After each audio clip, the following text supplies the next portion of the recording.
Shalom Aleichem, Baruch Hashem. Today's Daf Yomi is Daf Yomi for Tzom Gedalia.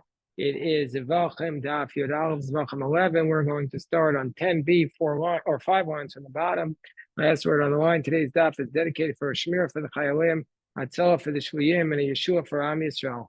The Gemara says, we mentioned in the Mishnah, Tanan Hasam, it said in the Mishnah, that Rabbi Akiva taught, Rabbi Akiva Omer, because we're discussing the distinctions between an asham and a chatos. Both a chatos is a sin offering, and an asham is an offering that's usually translated as a guilt offering, but they're both brought in reaction to a sin. So we learned that there's Rabbi Eliezer tried to say that they're the same. So we looked at the distinctions. Tanan Hasam, we learned over there, Rabbi Akiva Omer, another halacha where we compare a chatos to an asham. Akiva taught, called damim shenichnasu laheichel, any blood that was brought into the sanctuary, lachaper. So you try to bring the blood into the base hamikdash itself, is psulim, is disqualified, because you're only supposed to bring the blood of Yom Kippur in. If you brought any other blood in, it's disqualified. Whereas the Chachamim say chatos bolvad. So Rabbi Akiva says any blood that's brought in is disqualified. The Chachamim say only the chatos disqualifies. And Rabbi Eliezer says afa asham. Rabbi Eliezer says not just the chatos. He argues with the Chachamim, say also if the blood of the asham goes in, it's disqualified. Shenemar kechatos kasham, because it says in the pasuk it compares the chatos to the asham. So Bishlam Rabbi Eliezer makes sense. Rabbi Eliezer taught this. Kidika Amar Taima, like the reason was El Rabbanan, my Taima. What's the reason for the Rabbanan?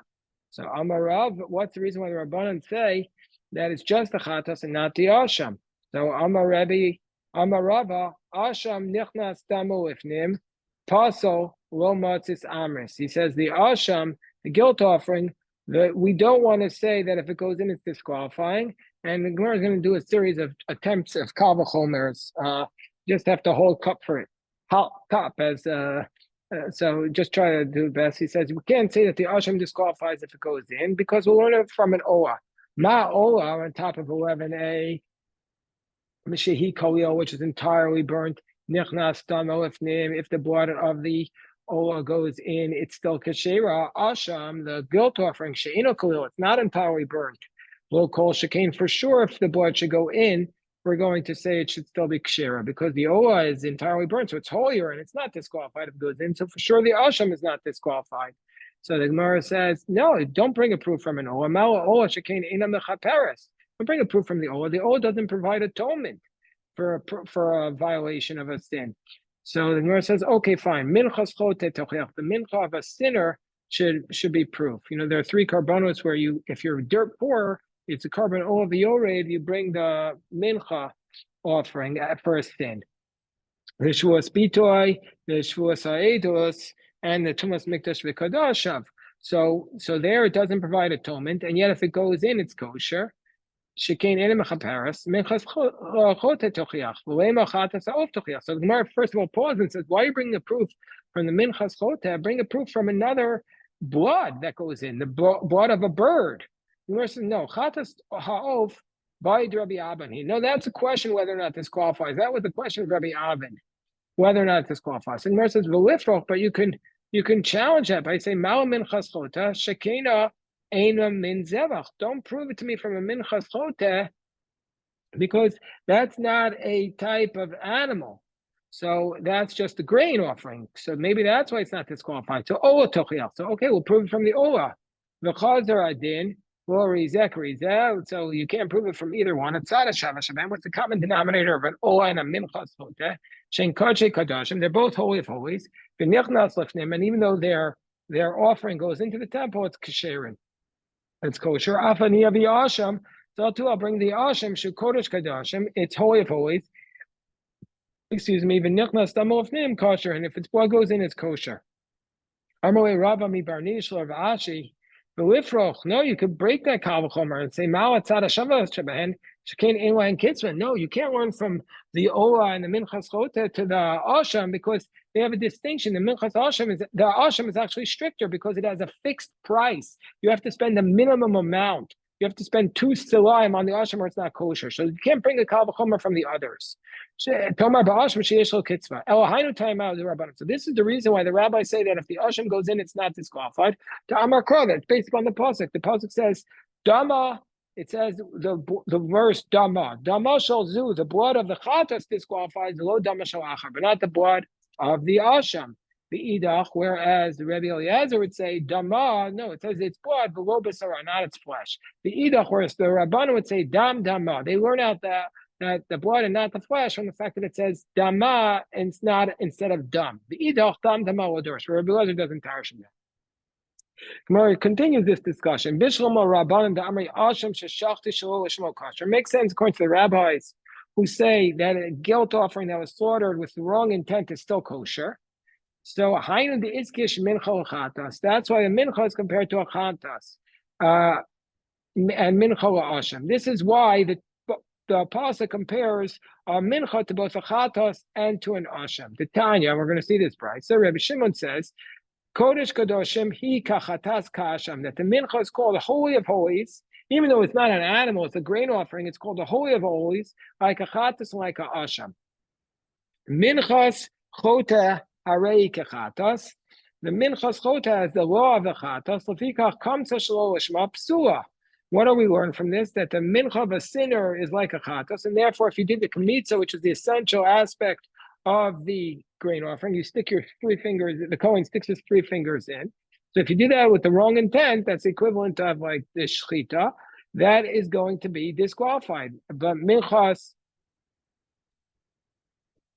nedava, but the mincha of a voluntary offering, areika asham, that's like the asham, fika kamsa shelo lishma kshira. So therefore, if you do the kmitza without lishma kshira, but according to Rabbi Eliezer, why does the Torah compare minchas asham to minchas chota? Minchas asham to a chatas, and to why does the Torah compare a mincha to an asham and a chatas? El Rabbi Eliezer, Lamai Hilchasa Iskash mincha chatas and mincha asham. Why is it compared to both? Rabbi Shimon. Rabbi Eliezer will say it's compared because of the other teaching of Rabbi Shimon. The Tanan, Rabbi Shimon said we learn in the Mishnah in Menachos Tav Chav Vav that Rabbi Shimon says Shelo b'klisharis psula. It says the Rabbanan say if the mincha was done and you put something not into the klisharis, meaning to say that you did not put the komates into a holy utensil, it disqualifies it. Whereas Rabbi Shimon says it's kosher, machshir. Amar Rabbi Yehuda b'Reid in my time with Rabbi Shimon, why does Rabbi Shimon say it's kosher? Amar Kodesh Kadoshim hi kachatasu ka'asham. That Rabbi Shimon says it's kosher because it's Kodesh Kadoshim, it's like a chatas al asham. And what do we learn from that? Bala ovda biyad ovda biyamin kechatas. That you could take the kmitza in your hand. It doesn't need a utensil like the chatas, that you could sprinkle the blood with your fingers and now it's a utensil. Bikli, but if you're going to do it with your hand, ovda bismol ka'asham. And if you do it with your hand, with utensil, it could be done even with the left hand like an asham. So the Gemara says, Rabbi Shimon, how can you use the same pasuk for 2 different things? The Gemara says, no, the main verse will be like, the verse's main teaching is like this idea that the mincha could be done like the chatas and like the asham with these 2 laws. But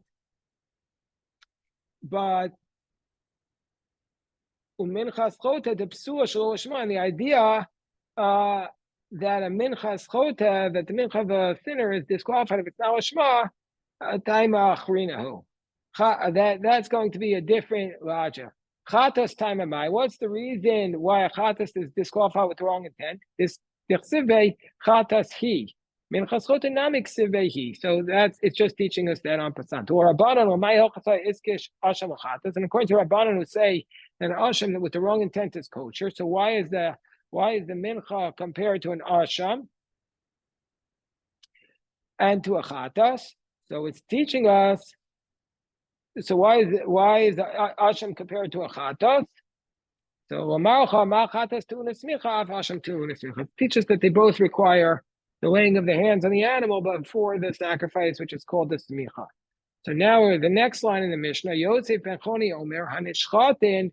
Yosef ben Choni said, not only is if you slaughter the Pesach with the wrong intent, or in the Chatas with the wrong intent, is it disqualified, but any animal that you slaughter for the purpose of a Pesach or for the purpose of a Chatas is also disqualified. So that's his unique position. So Amar Rabbi Yochanan Yosef ben Choni v'Rabbi Eliezer Amru Davar Echad. So maybe it's not unique because Rabbi Eliezer According to Rabbi Yochanan, says the same thing as Yosef ben Choni. Rabba Amar. No, Rabba says they're not the same. We'll see Rabbi Elazar's position in a moment. Rabba says they're not the same. No, let's say other sacrifices that you slaughter for the purpose of a chatos, they're arguing about. The Tanya HaPesach she'avar shanaso. So let's say you slaughtered the Pesach, but the Pesach has gone beyond a year. Once it's a year, it's no longer kosher as a Pesach. So this Pesach, the sheep is now older than a year. V'shachto, when you slaughtered it, bisman, if you slaughter it on Erev Pesach in the afternoon, i.e., during the proper time for a Pesach, lishmo, and you slaughter for the purpose of a Pesach, or you take another carbon and you slaughter for the Pesach in its proper time. Rabbi Eliezer posed, so Rabbi Eliezer says it's disqualified. Rabbi Yoshua machshir. Rabbi Eliezer says it's disqualified because it's another animal for the purpose of a Pesach, and it's disqualified because that's his position, like Yosef ben Choni. We're on 11a, around 10 lines from the bottom. Rabbi Yeshua. Rabbi Yeshua is going to argue with Rabbi Eliezer.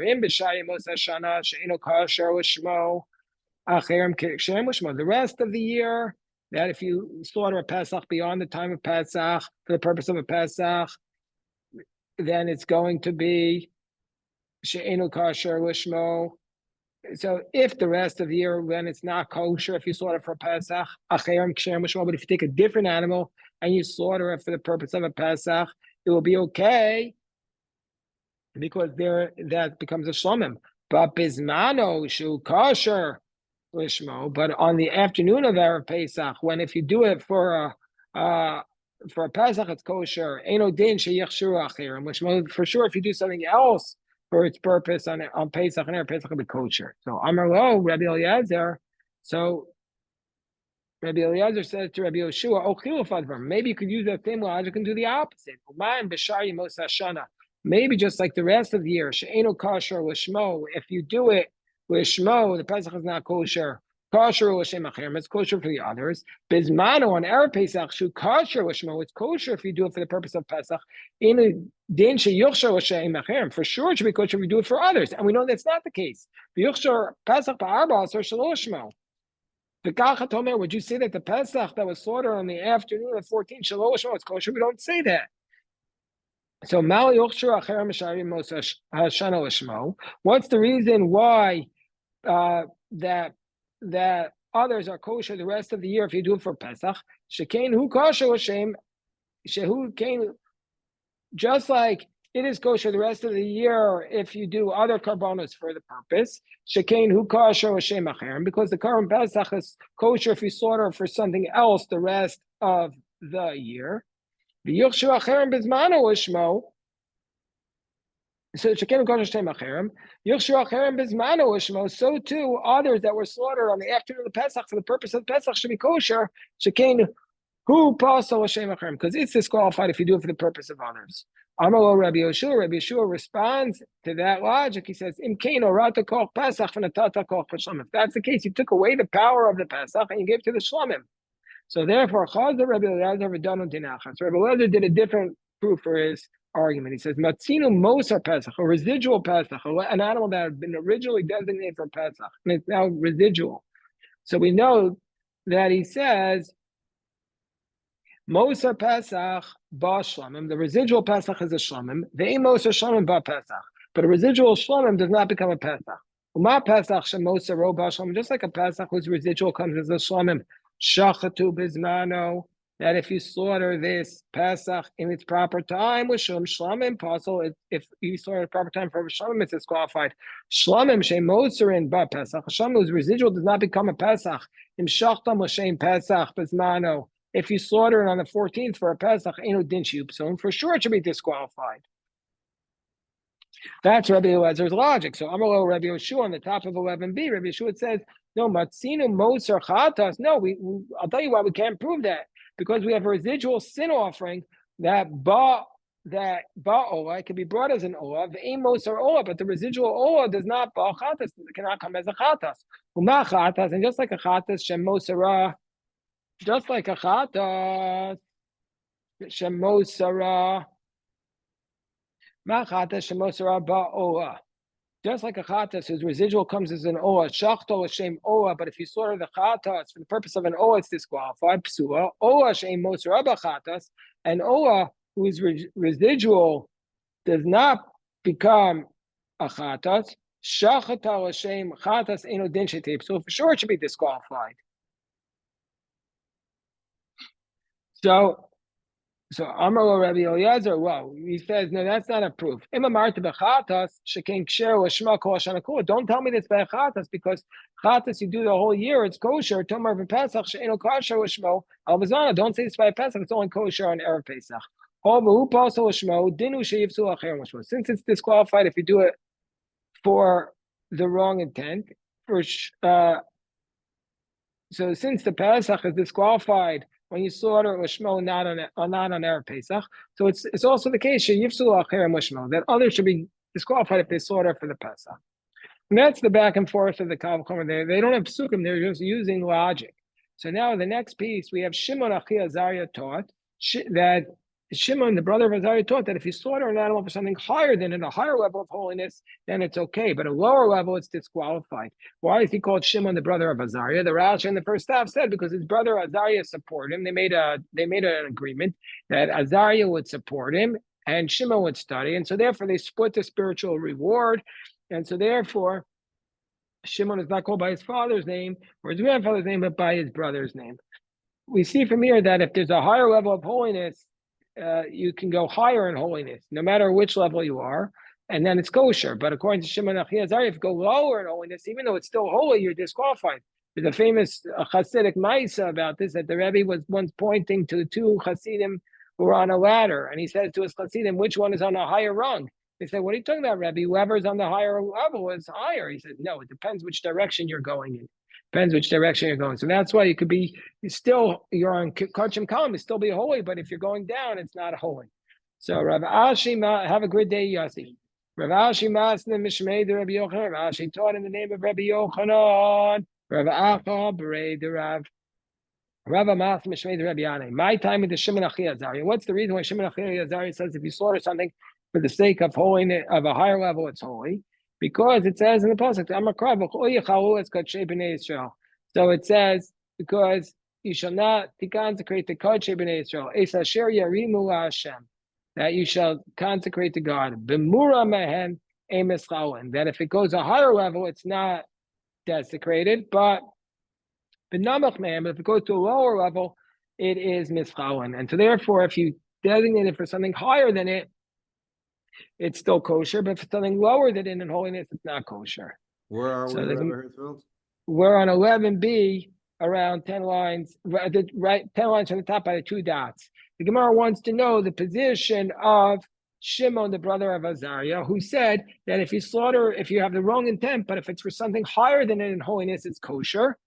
If it's lower than it in holiness, it's not kosher. And the Gemara is looking for the source for that. And he cites it first. I should say this as a background, that the karbonos are divided into two basic categories called kodesh kodshim and kodesh kalim. Kodesh kodshim are the ola, the chatas, and the asham. Those cannot be eaten by the Yisrael, but the kodesh kalim, which is the shlomim, that can be eaten by the Yisrael. The mincha is also only eaten by a kohen. That's called kodesh kodshim. So kodesh kodshim is higher than kodesh kalim. So that's why he says if you slaughter for something higher than it, it's still kosher. What's the source? That's based upon a pasuk.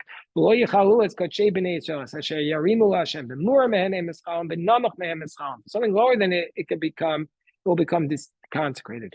Gemara says, wait 1 second. Is this the purpose of the pasuk? Don't we need this pasuk like Shmuel taught? How did Shmuel know that if you eat tevel, which is untied food, you get the death penalty from heaven? Because it says, the